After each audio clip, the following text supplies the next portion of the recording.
Welcome back. Congressman Ron Paul didn't win the Republican presidential nomination, but he did raise millions and millions of dollars, and he did inspire a multitude of supporters across the country with his very blunt libertarian views. He's been no less blunt about his dislike of the multi-billion-dollar bailouts happening right now on Wall Street. Congressman Paul is joining us from Houston, Texas. Congressman, thanks very much for coming in. Thank you, Will. I want you to listen to President Bush because he painted a very dire assessment of what would happen if the Congress did nothing right now. Listen to this. This is a big price tag because it's a big problem. The risk of doing nothing far outweighs the risk of the package. All right, so what do you say to the president who wants you and your fellow Republicans and Democrats to quickly pass this $700 billion bailout package? Well, I think that's a mistake because we don't have the money, but that doesn't mean you have to do nothing. I mean, we could reform the system. We could return to sound money. We could balance our budget. We could change our foreign policy. We could take care of our people at home.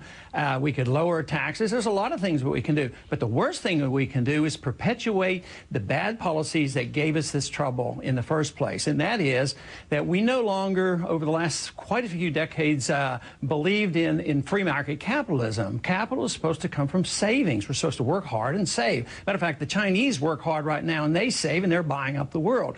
But we borrow and spend and consume, and now it's caught up to us and it's undermining our whole system. But all we're doing now by coming back for $700 billion, you know, when the war started in Iraq, they said we needed $50 billion. And then Larry,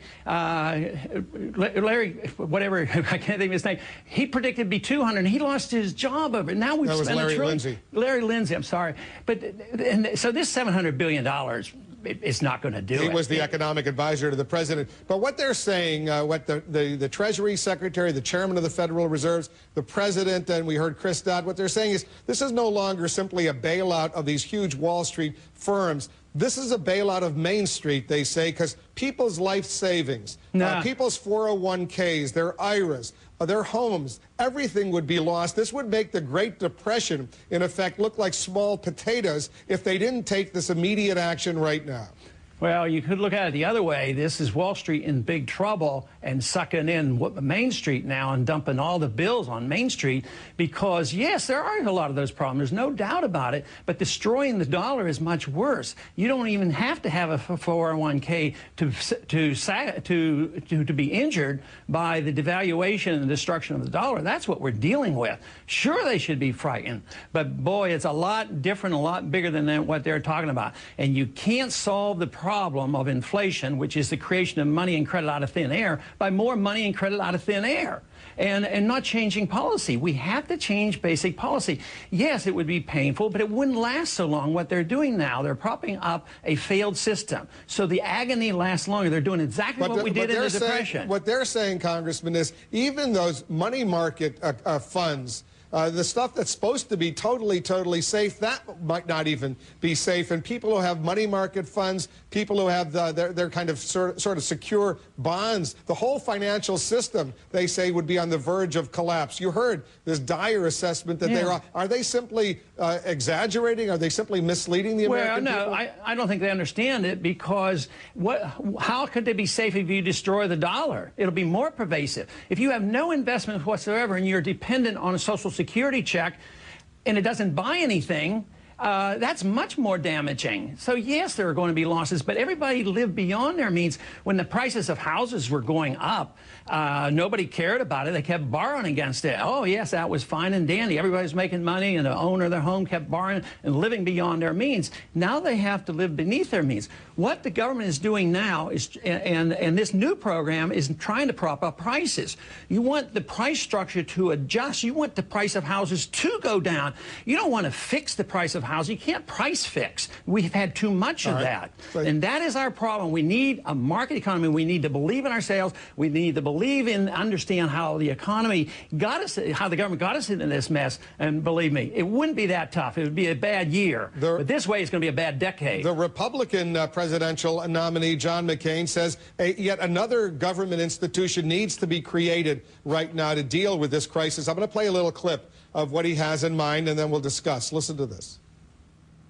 I will lead in the creation of the Mortgage and Financial Institutions Trust, the MFI. The MFI is an early intervention program to help financial institutions avoid bankruptcy, expensive bailouts, and damage to their customers. All right, what do you think? Is he onto something?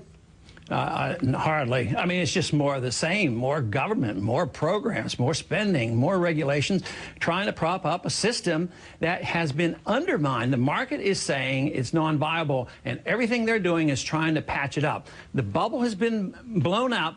It needs to deflate, and they won't allow it. So it's a contest between deflation and inflation. Everybody in Washington wants to inflate because it's painful to get off this dependency on perpetual deficit spending and inflation. So no, another program, another group of people to regulate and take up all these bad debts off Wall Street and dump them on Main Street. This means that the people who have lost on Wall Street wants to dump it on Main Street. So this isn't saving Main Street. This is sticking it to Main Street and sticking it to the taxpayer. Here's the criticism that Senator Obama leveled on Senator McCain. Listen to this. He said he would take on the old boys network, but he seemed to forget that he took 7 of the biggest lobbyists in Washington and put that network in charge of his campaign. John McCain can't decide whether he's Barry Goldwater or Dennis Kucinich. You think Senator Obama has a better grasp of what's going on than Senator McCain? Well, he has a pretty good grasp on how to attack this politically and go after McCain, but he doesn't have any answer. He's not talking about the Federal Reserve System. He's not talking about balanced budgets. He's not talking about bringing troops home from Afghanistan.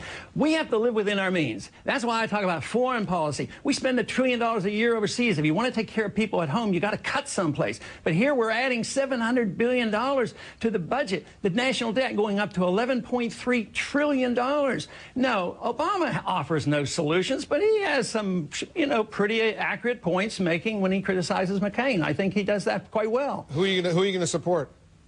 Well, neither one of those two. They don't offer any alternatives, so I will be looking at the alternatives for a vote in November. Thank you very much, Congressman, for coming in. Thank you.